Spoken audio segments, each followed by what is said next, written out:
Provavelmente você já se deparou perguntando: de onde vem o mundo? Todos sabemos, obviamente, que a Terra é apenas um pequeno planeta no universo imenso. Mas de onde vem o universo? É possível pensar que o universo sempre existiu. Neste caso, não precisamos procurar a resposta para a pergunta sobre a sua origem. Mas pode alguma coisa ser eterna? Ou tudo o que existe tem que ter um começo? Se assim for, o próprio universo tem de ter surgido de alguma coisa. Mas, se o universo tivesse surgido subitamente de outra coisa, então também esta outra coisa teria de ter surgido, a dada altura, de outra coisa. Afinal, uma coisa teria de ter surgido do nada a certa altura. Mas, seria isso possível? Este pensamento não seria tão impossível como o mundo ter sempre existido? Na aula de religião, aprendemos que Deus tinha criado o mundo. E para muitos de nós, essa é, no fundo, a melhor solução para o problema. No entanto, tendemos a continuar a pensar. Pode-se facilmente aceitar que Deus criou o universo, o jardim do Éden. Mas e o próprio Deus? Será que ele criado a si mesmo do nada? Apesar de Deus poder criar todas as coisas, dificilmente se poderia criar a si mesmo antes de ter um ele mesmo, com o qual pudesse criar. Resta apenas uma possibilidade: Deus sempre existiu. Mas já concluímos que tudo o que existe tem de ter um começo. Voltamos ao problema inicial. Para responder esse tipo de pergunta é que surgiu a filosofia. Mas o que é filosofia? Há muitas pessoas que têm diversos hobbies na vida. Alguns colecionam moedas antigas ou selos, outras fazem trabalhos manuais, outras ainda dedicam quase todo o tempo livre a uma modalidade desportiva. Muitos gostam de ler, mas aquilo que lemos pode variar muito. Há quem leia apenas jornais, outros gostam de romances, outros ainda preferem livros sobre os mais variados temas, como a astronomia, a vida selvagem ou as descobertas técnicas. Se eu estou interessado em cavalos ou pedras preciosas, não posso exigir que todos os outros partilhem desse interesse. Se me sento em frente à televisão, encantado com todos os programas, tenho de aceitar que outros possam achar isso muito chato. Mas haverá alguma coisa que interesse a todos os seres humanos? Haverá alguma coisa que diga respeito a todas as pessoas, independentemente do que são e do lugar do mundo onde vivem? Sim, há questões que dizem respeito a todos os homens, e a filosofia trata exatamente dessas questões, que são comuns a todos os seres humanos. Qual a coisa mais importante na vida? Se eu perguntarmos a alguém num país com o problema da fome, a resposta é a comida. Se pusermos esta questão a alguém que esteja com frio, neste caso, a resposta é o calor. E se perguntarmos a uma pessoa que se sinta muito sozinha, a resposta será, certamente, a companhia de outras pessoas.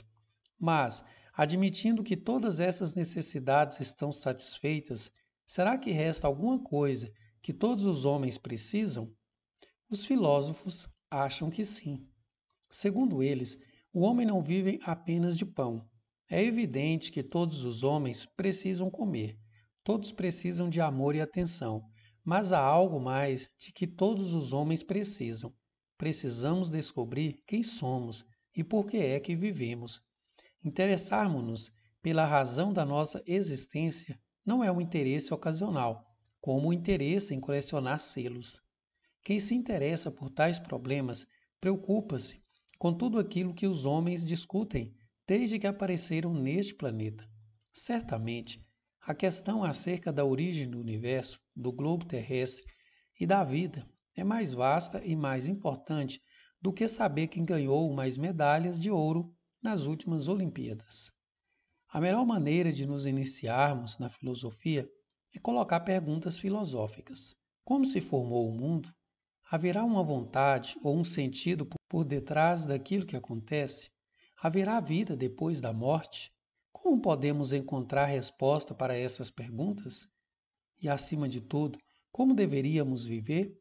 Estas perguntas foram colocadas desde sempre pelos homens. Não conhecemos nenhuma cultura que não tenha se perguntado quem são os homens e de onde vem o mundo. A história oferece-nos muitas respostas diferentes para cada uma dessas perguntas. Por isso, é mais fácil formular perguntas filosóficas do que encontrar a sua resposta. Mesmo hoje, cada um deve encontrar as suas respostas para estas perguntas. Não podemos saber se Deus existe ou se há vida depois da morte. A enciclopédia não nos diz como devemos viver, mas ler o que outros homens pensaram pode, no entanto, ser uma ajuda, se quisermos formar a nossa própria concepção de vida e do mundo. A busca da verdade pelos filósofos pode ser, talvez, comparada a um romance policial. Alguns pensam que Anderson é o assassino, outros pensam que é o Nilson ou o Pedro. Talvez o verdadeiro mistério deste crime possa ser um dia esclarecido subitamente pela polícia. Podemos também pensar que a polícia nunca conseguirá resolver o enigma, mas este tem, no entanto, uma solução. Mesmo quando é difícil responder a uma pergunta, é possível imaginar que a pergunta possa ter uma, e apenas uma, resposta correta. Ou há uma forma de vida após a morte, ou não. Muitos enigmas antigos foram, entretanto, resolvidos pela ciência. Outrora, o aspecto da face oculta da Lua era um grande mistério. Não se podia descobrir a resposta através da discussão, e assim, era deixada à imaginação de cada um.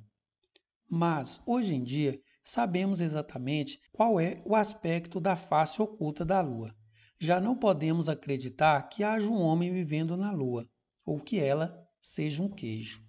Segundo um filósofo grego que viveu há mais de 2000 anos, a filosofia surgiu da capacidade que os homens têm de se surpreender. O homem acha tão estranho viver que as perguntas filosóficas surgem por si mesmas. Pense no que sucede quando observamos um truque de magia. Não conseguimos perceber como é possível aquilo que estamos a ver. E perguntamos-nos como é que o ilusionista conseguiu transformar 2 lenços brancos de seda num coelho vivo? Para muitos homens, o mundo parece tão inexplicável como o coelho que um ilusionista retira subitamente de uma cartola até então vazia. No que diz respeito ao coelho, percebemos claramente que o ilusionista nos enganou. O que pretendemos descobrir é como nos enganou. Quando falamos sobre o mundo, a situação é diferente. Sabemos que o mundo não é uma pura mentira, uma vez que nós estamos na Terra e somos uma parte do universo. Na verdade, somos o coelho branco que é retirado da cartola. A diferença entre nós e o coelho branco é apenas o fato de o coelho não saber que participa de um truque de magia. Conosco, passa-se de modo diferente. Sentimos que tomamos parte em algo misterioso e gostaríamos de esclarecer de que modo tudo está relacionado. No que diz respeito ao coelho branco, o melhor é, talvez, compará-lo com o conjunto do universo. Nós, que aqui vivemos, somos parasitas minúsculos que vivem na pele do coelho. Mas os filósofos procuram subir pelos pelos finos, de modo a poderem fixar os olhos o grande ilusionista. Eu já disse que a capacidade de nos surpreendermos é a única coisa de que precisamos para nos tornarmos bons filósofos. Todas as crianças pequenas possuem essa capacidade. Isso é óbvio. Com poucos meses de vida, começam a perceber-se de uma realidade completamente nova. Mas, quando cresce, essa capacidade parece diminuir. Qual será o motivo? Se um recém-nascido pudesse falar, diria certamente muitas coisas sobre o estranho mundo a que chegou. Porque, ainda que a criança não possa falar, vemos como aponta à sua volta e agarra com curiosidade os objetos no quarto. Quando começa a falar, a criança fica parada cada vez que vê um cão e clama: Começa a agitar-se no caminho e move freneticamente os braços. Au, au. Nós, que temos mais idade, sentimos-nos, talvez, um pouco à vontade com o entusiasmo da criança. Sim, sim, isso é um au-au. Dizemos muito sabedores, mas agora senta-te. Não estamos assim tão entusiasmados. Já tínhamos visto cães antes. Provavelmente, esta cena repete-se algumas 100 vezes, até que a criança possa passar por um cão sem ficar fora de si, ou por um elefante, ou por um hipopótamo. Mas, muito antes que a criança aprenda a falar corretamente, ou antes que aprenda a pensar filosoficamente, o mundo tornou-se para ela algo habitual, o que é uma pena. A tarefa da filosofia é, portanto, impedir que nos tornemos uma dessas pessoas para quem o mundo é evidente. Para termos a certeza, imagine que em certa manhã o pai, a mãe e o pequeno filho, que tem 2 ou 3 anos, estão sentados na cozinha durante o café da manhã. De repente, a mãe levanta-se e vira-se para lavar louças. Nesse preciso momento, o pai começa a voar em direção ao teto, enquanto a criança observa. O que te parece que ele dirá? Provavelmente aponta para o pai e diz: O pai voa. Certamente a criança ficaria admirado.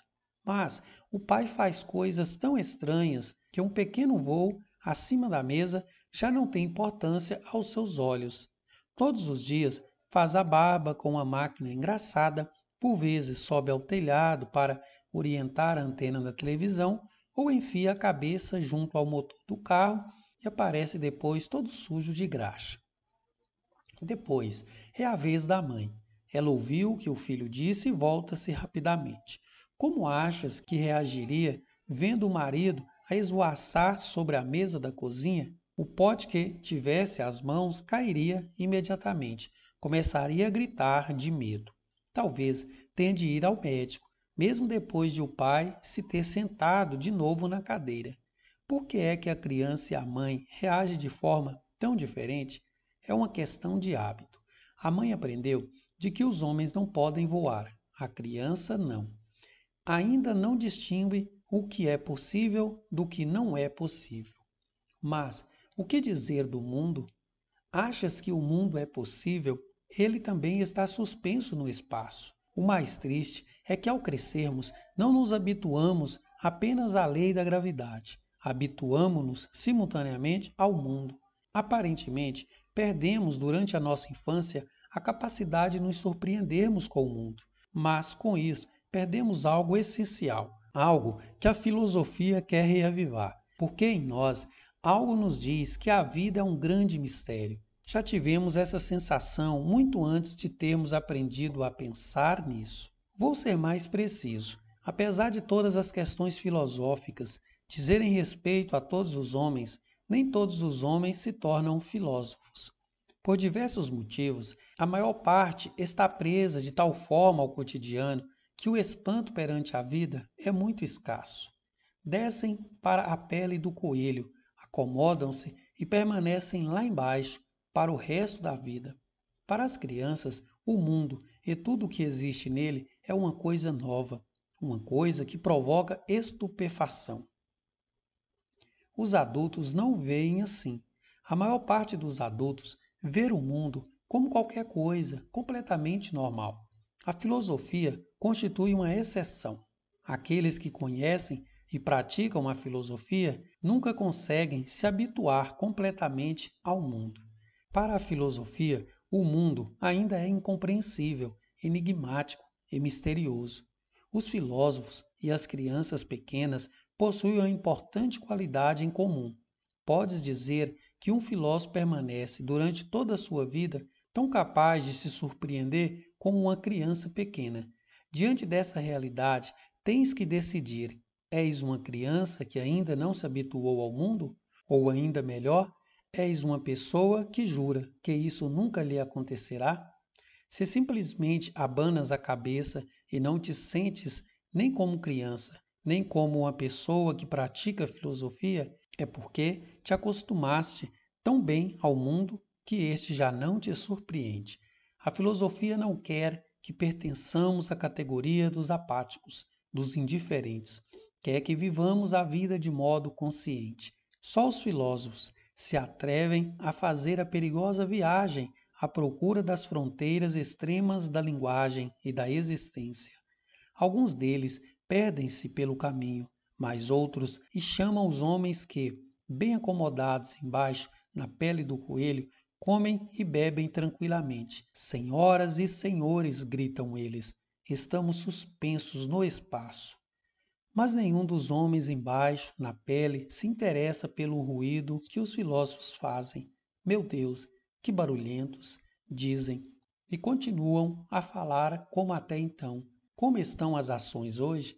Qual é o preço do tomate? Você já sabe que a Anitta tatuou uma parte íntima do seu corpo? E outras futilidades do tipo. O objetivo desse curso de filosofia online é despertar em você essa capacidade de questionar o mundo, de se admirar com a complexidade do mundo e da vida. Acompanhe o nosso canal. Todas as semanas postaremos um novo vídeo da história da filosofia para que você veja o mundo e a vida com uma outra perspectiva. Já se inscreva no canal, deixe o seu like, ative as notificações e assim você saberá em primeira mão quando o próximo vídeo for postado. Até lá!